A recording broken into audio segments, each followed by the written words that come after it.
श्री स्वामी समर्थ। तुम्हा सर्वांचं माझ्या यूट्यूब चॅनलवरती अगदी मनापासून स्वागत करते। तुमच्या मनातल्या सर्व काही चांगल्या इच्छा स्वामी महाराज नक्की पूर्ण करो हीच स्वामींच्या चरणी प्रार्थना करते आणि आजच्या व्हिडिओला सुरुवात करते। तर आजचा व्हिडिओ खरंच खूप महत्त्वाचा आहे। व्हिडिओ कोठेही स्किप न करता शेवटपर्यंत हा व्हिडिओ नक्की बघा आणि जर व्हिडिओ आवडला तर व्हिडिओला लाईक, शेअर आणि सबस्क्राइब करायला मात्र विसरू नका। त्याचबरोबर कमेंटमध्ये नक्की लिहा श्री स्वामी समर्थ, जय जय स्वामी समर्थ। बघा, रोज कुठल्याही मार्गाने पैसा घरात येईल याच्यासाठी आपल्याला ह्या 5 गोष्टीकडे नीट लक्ष द्यायचं आहे। कारण बऱ्याचशा चुका आपल्या हातातून नकळत घडत असतात आणि त्याचाच परिणाम आपल्या सुखी संसारावर त्याचबरोबर आपल्या कुटुंबावर येत असतो।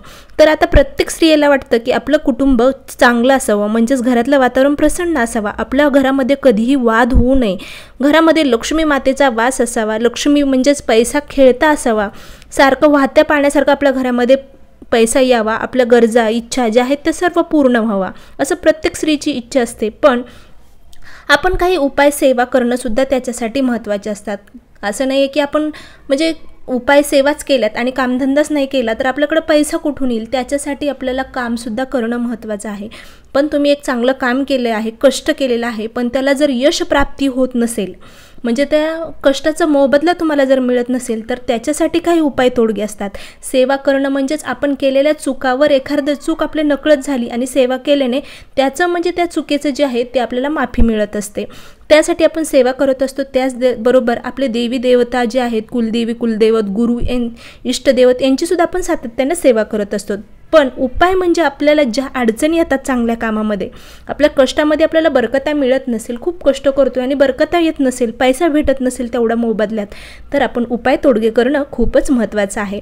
तर असेच मी उपाय तुम्हाला एक तोडगा सांगणार आहे, जेणेकरून आपल्या घरामध्ये कुठल्या ना कुठल्या मार्गामध्ये तुम्ही केलेल्या कष्टाचं फळ तुम्हाला मिळणारच, हे सर्वात महत्त्वाचं आहे। त्यासाठी काय करायचं आहे तर सर्वात प्रथम म्हणजे दररोज नित्यनियमाने जर शक्य होत असेल तर बघा 11 दिवस तुम्ही हा उपाय, पहिला जो उपाय आहे तोडगा जो आहे तो नक्की करून बघा। केल्याने सर्व गोष्टी साध्य होत असतात, फक्त आपण करणं गरजेचं आहे आणि त्या गोष्टीवर विश्वाससुद्धा ठेवणं महत्त्वाचं आहे। तर दररोज नित्यनियमाने आपल्या घरामध्ये कापूर घ्यायचा आहे, भीमसेनी कापूर घ्यायचा आहे। एका तुम्ही मातीच्या म्हणजे पंतीमध्ये तुम्हाला कापूर घ्यायचा आहे, त्याच्यामध्ये 2 लवंग टाकायचे आहेत आणि ते आपल्या घरामध्ये प्रज्वलित करायचं आहे, म्हणजेच घरामध्ये जाळायचं आहे।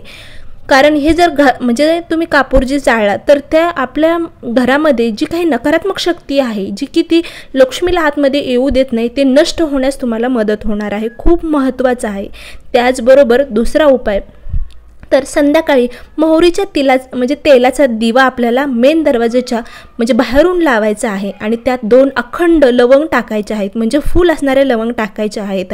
कारण याने आपला पितृदोष काही असेल, पित्रामुळे जर आपल्याला घरामध्ये काही बाधा होत असतील, म्हणजे अडचणी येत असेल, एखाद्या कामामध्ये यश प्राप्ती होत नसेल, आपल्याला सतत ते पितृ आपले जे चांगलं काम आहे ते होऊ देत नसतील, तर त्यांच्यासाठी पितरांचा आशीर्वाद प्राप्त करण्यासाठी संध्याकाळी मोहरीचा तेलाचा दिवा आपल्याला मेन दरवाजापाशी लावायचा आहे आणि त्याच्यामध्ये 2 लवंग टाकायचं आहे।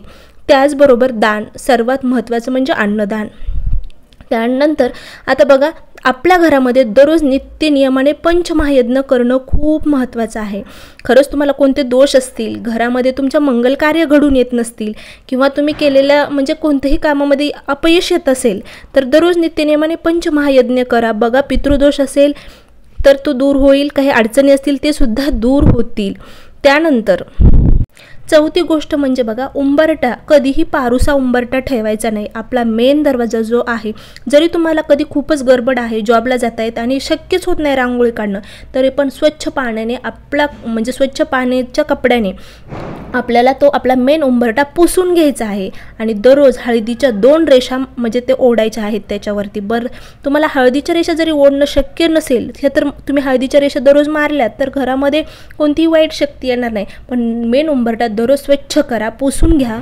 कारण रात्रभर जी नकारात्मक शक्ती आपल्या मेन उंबरट्यावरती साचलेली असते ना, ती घरामध्ये येऊ नये त्याच्यासाठी आपल्याला ही स्वच्छ करायची आहे आणि हळदीच्या 2 रेषा मारायच्या आहेत।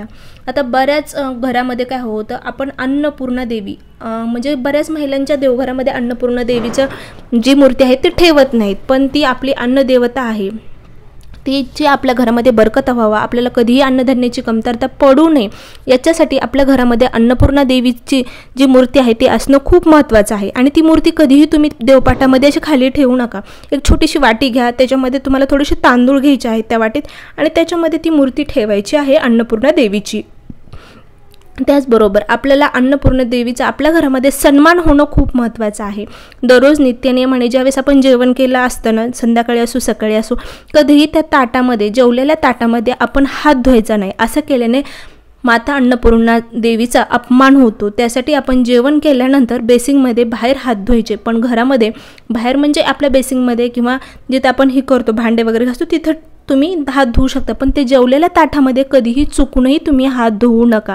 अशाच अगदी छोट्या छोट्या गोष्टी असतात ज्या की नकळत आपल्याकडून चुका घडत असतात आणि त्याचाच परिणाम आपल्या संसारावर होत असतो. अगदी सोप्या अशा हे सोप्या 5 गोष्टी मी तुम्हाला सांगितलेल्या आहेत.